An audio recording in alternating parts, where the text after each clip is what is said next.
हस्तिनापुर में श्री आदिवीर विद्याश्री अंतर्राष्ट्रीय charitable trust आश्रम में स्थापित विश्व की अनुपम कृति त्रिनेत्रधारी 1008 भगवान श्री आदिनाथ प्रभु के श्री चरणों को समर्पित परम पूज्य श्वेत पिच्छाचार्य समाधिस्थ आचार्य श्री विद्यानंद जी मुनिराज की सुयोग्य शिष्या पूज्य समाधि साधिका नमोकार ध्यानी गणिनी आरिका श्री विद्याश्री माताजी का जन्म सन 1963 में मध्य प्रदेश स्थित विद्वानों की नगरी टीकमगढ़ में हुआ था। पूज्य आरिका श्री विद्याश्री माताजी उनकी गृहस्थ जीवन की जुड़वा बहन है।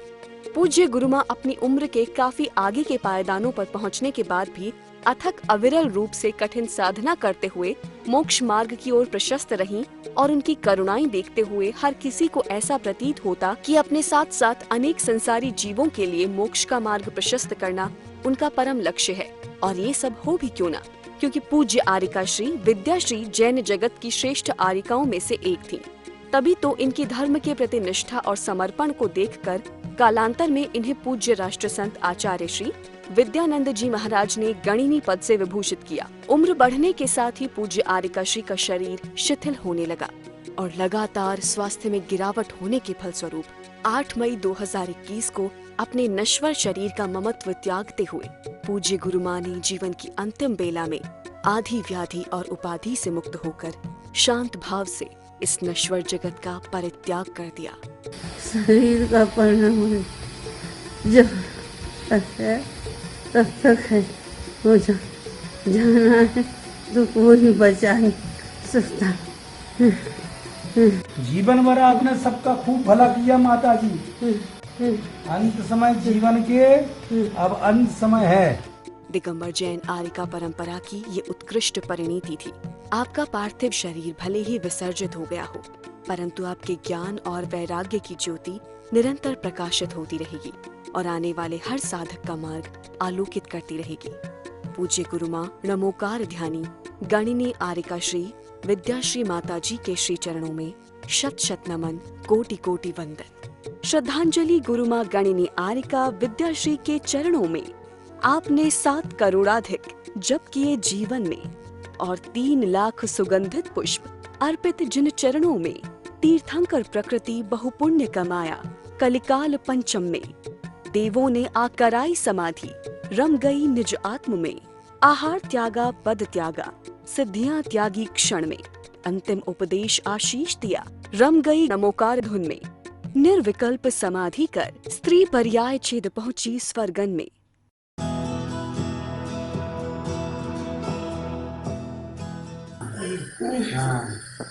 और चारों प्रकार का आहार का त्याग। ठीक है, स्वस्थ हो गए तो आहार लेंगे, नहीं तो नहीं लेंगे। ठीक है, अगर स्वस्थ हो गए तो आहार करेंगे और नहीं तो चारों प्रकार के आहार का त्याग।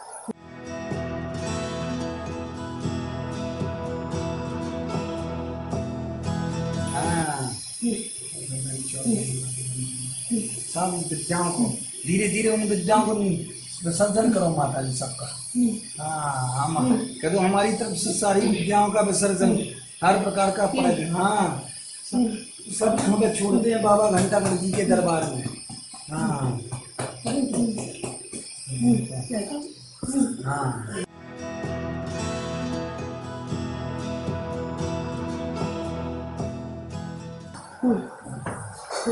और कुछ बात कहनी है किसी को? हैं? नहीं कहनी? हैं? सबसे उत्तम क्षमा, सबसे उत्तम क्षमा। रोना नहीं बेटा, ये देखो बेटा, ये आत्मकल्याण की बातें हैं। अपन को रोना नहीं है, अपन को तो अपनी माता जी की ऊंची करनी है, तिलक लगाना है।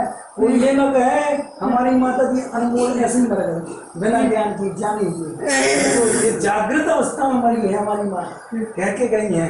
हम जा रहे हैं, सबको आशीर्वाद है, सबको आशीर्वाद है। जय जिनेंद्र बंधुओं, स्वागत है आप सभी का इस विशेष प्रस्तुति श्रृंखला में, जिसमें आप लगातार देख रहे हैं तीर्थ भूमि हस्तिनापुर उत्तर प्रदेश में 14वीं बार आयोजित 41 दिवसीय ओमकारमय नमोकार विधान एवं जप अनुष्ठान के दुर्लभ दृश्य। आज आप देखने जा रहे हैं इस महामंगल विधान के 28वें दिन के मंगलमय दृश्य। प्रातः काल सभी भक्त भगवान आदिनाथ की मनोरम प्रतिमा जी के समक्ष पहुँचे और पूर्ण भक्ति भाव से उनका अभिषेक कर धन्य हो गए। अभिषेक के उपरांत इंद्र भैया जी ने अपनी मधुर आवाज में शांति धारा संपन्न कराई। इसी के साथ मधुर भजन लहरियों के बीच विधान किए जाने के भव्य दृश्य प्रकट हुए। इस मंगल अवसर पर पूज्य माता जी ने अपनी मंगलवाणी से भक्तों का कल्याण किया। संत विद्यानंद जी महाराज की, परम पूज्य गणियार का विद्या श्री माता जी की।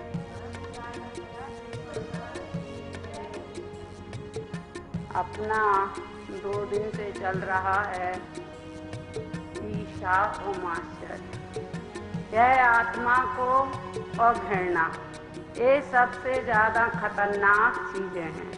जब तक इनका त्याग, इनका दमन नहीं होगा, तब तक आत्मा की शुद्धिकरण नहीं होगा। अब कहते हैं कि भाई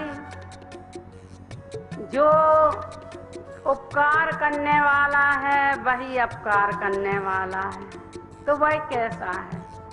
तो कहते हैं आचार्य भगवान कि हे भाई, जो देह का जीव का उपकार करने वाले हैं, ऐसे व्रत, शील, संयम, उपवास आदि वही शरीर का अपकार करने वाले हैं। देह सत्कार तद्देह सत्कार, शरीर का उपकार करने वाले हैं। और जो देह का उपकार करने वाले हैं, से धन, विषय, वासनाएं, परिग्रह, वह आत्मा का अपकार करने वाले हैं, आत्मा पर को हानि पहुंचाने वाले हैं।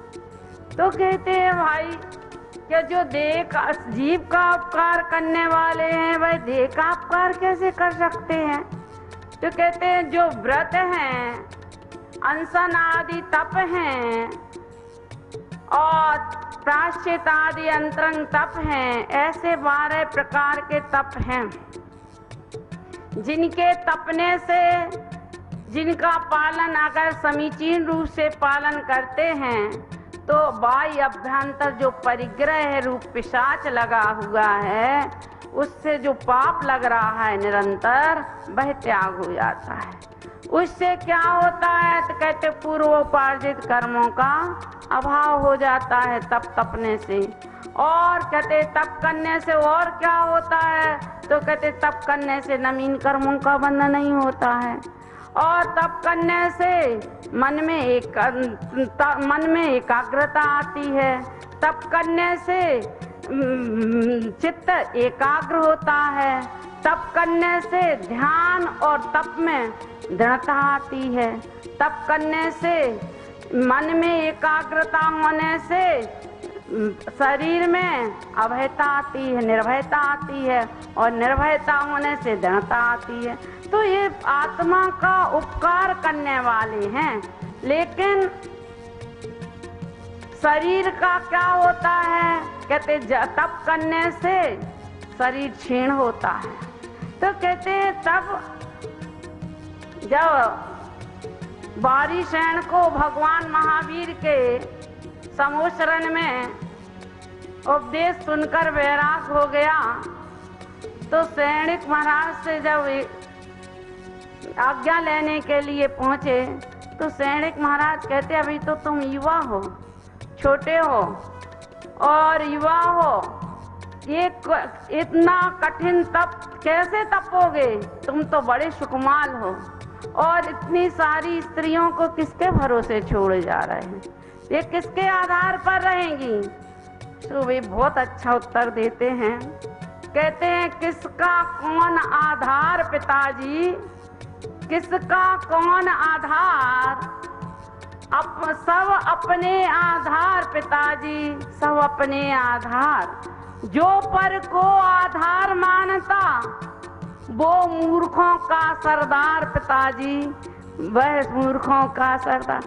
विचार करो, ये तब भले ही तुम्हें लगता है कि कठिन है, और कह भी दें कोई से तो बुरा लग भी जाता है कि भाई तुम ऐसा व्रत कर ले, ऐसा तब कर ले, तो कभी कभी बुरा लग जाता है, कभी कभी अच्छा लगता है। तो कहते ये इससे आत्मा का तो उपकार होता है, लेकिन शरीर का उपकार होता है, और जिससे शरीर का उपकार होता है उससे आत्मा का अपकार होता है। कहते हैं तुम यदि रसीले और गरिष्ठ भोजन करोगे तो कहते तुम्हारे प्रमाद में वृद्धि हो जाएगी, आलस सताएगा तुम्हें, स्वाध्याय और संयम, स्वाध्याय करने में और तप करने में तुम्हें आलस लगेगा, और कहते जब तुम्हें आलस लगेगा तो मन एकाग्र नहीं होगा, तो नींद आएगी तो कहाँ से मन एकाग्र होगा। कहते मन एकाग्र नहीं होगा तो आत्मा मलिन पड़ जाएगी। लेकिन शरीर तो तुम्हें लगेगा कि मैं हष्ट पुष्ट हूँ, जितना भोगा जाए उतना भोग लो, खा लो, पी लो, मौज से रहो, लेकिन आत्मा कहाँ पहुँच जाएगा? कहते गर्त में गिर जाएगा, गर्त में गिर जाएगा। तो इससे क्या करा जाए? सो कहते प्रत्येक जीव को ये शरीर से मोह छूटे कैसे?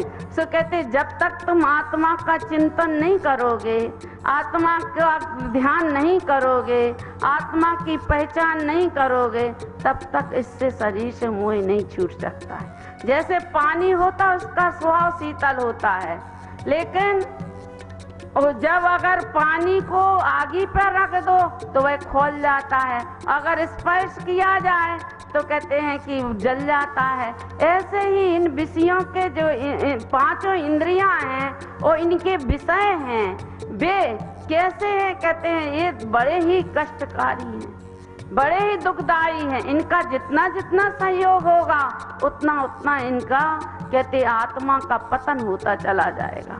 इसलिए जितना भी हो सके तो कहते अपने आत्मा, महापुरुषों ने, जितने भी महापुरुष हुए हैं उनने अपने आत्मा का अब शरीर से मोह छोड़ा। बताओ गजकुमार मुनि को सिगड़ी रख दी उसके ससुरई ने, फिर भी एक मेरुवत रहे। कैसे रहे? उन्हें आत्मा के ध्यान के बल पे तो रहे। तो कहते जब तक आत्मा का ध्यान नहीं होगा, आत्मा का चिंतन नहीं करोगे, तत्व ज्ञान नहीं होगा, तब तक शरीर से मोह नहीं छूट सकता है। तुम्हें भले बुरा लगे, कहते ना कि चांदनी रात में बरसात बुरी लगती है, चांदनी रात में बरसात बुरी लगती है, दिल में यदि कोई बात हो तो हर बात बुरी लगती है, दिल में यदि कोई बात हो तो हर बात बुरी लगती है, घर में हो अर्थी तो बारात बुरी लगती है, चांदनी रात में बरसात बुरी लगती है। दिल में हो दर्द, दिल में तुम लाख उपाय कर लो, दिल में हो यदि दर्द तो हर शुभ चीज बुरी लगती है, चांदनी रात में बरसात बुरी लगती हो, दिल में हो यदि कोई बात तो हर बात बुरी लगती है। बोलो महावीर भगवान की। इसी दौरान परम आदरणीय बाल ब्रह्मचारी जिन भक्त इंद्र कुमार इंद्र भैया जी ने अपनी मंगलवाणी से भक्तों को संबोधित किया। ओम नमः सिद्धेभ्या तीनेधारी आदिनाथ भगवान की जय।